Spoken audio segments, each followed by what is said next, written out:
নির্বাচন কমিশন থেকে এখন পর্যন্ত কোনো নির্দেশনা আসেনি। তবে নির্দেশনা পেলেই অবাধ সুষ্ঠু নির্বাচন আয়োজনে সেনাবাহিনী সব ধরনের সহযোগিতা করতে প্রস্তুত বলে জানিয়েছে সেনা সদর দপ্তর। এছাড়া জুলাই গণ অভ্যুত্থানের সময় লুট হওয়া বাকি অস্ত্র ও গুলি নির্বাচনের আগে উদ্ধারের ব্যাপারে আশাবাদী তারা।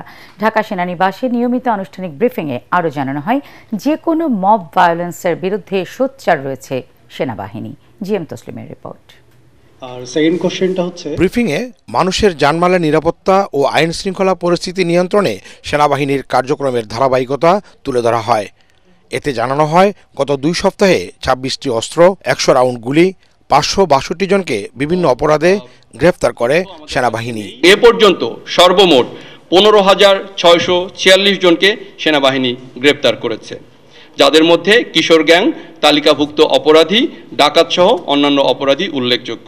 যখনই কোনো ঘটনা ঘটছে, আমরা তড়িৎ গতিতে সেখানে উপস্থিত হয়ে সে ঘটনাকে আমরা দ্রুত নিয়ন্ত্রণে নিয়ে এসেছি এবং ওই ঘটনার পরবর্তী যে গ্রেপ্তার করা বা তদন্ত করা সে বিষয়ে আমরা যথাযথ পদক্ষেপ নিচ্ছি।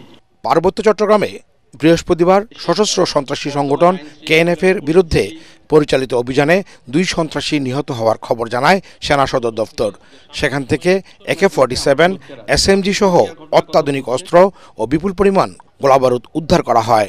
গত রাত হতে পরিচালিত অপারেশনে আজ ভোরে কেএনএর সঙ্গে সেনাবাহিনীর ব্যাপক গোলাগুলির ঘটনা ঘটেছে।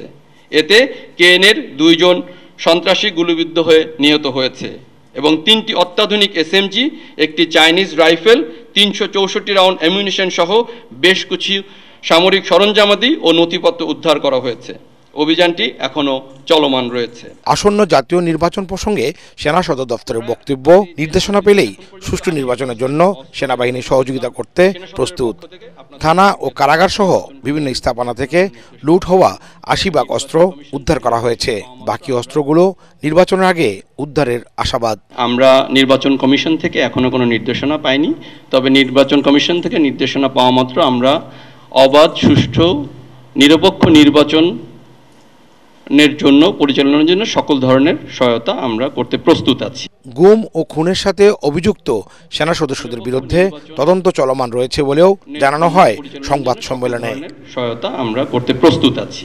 GM Taslim, ATN Bangla, Dhaka.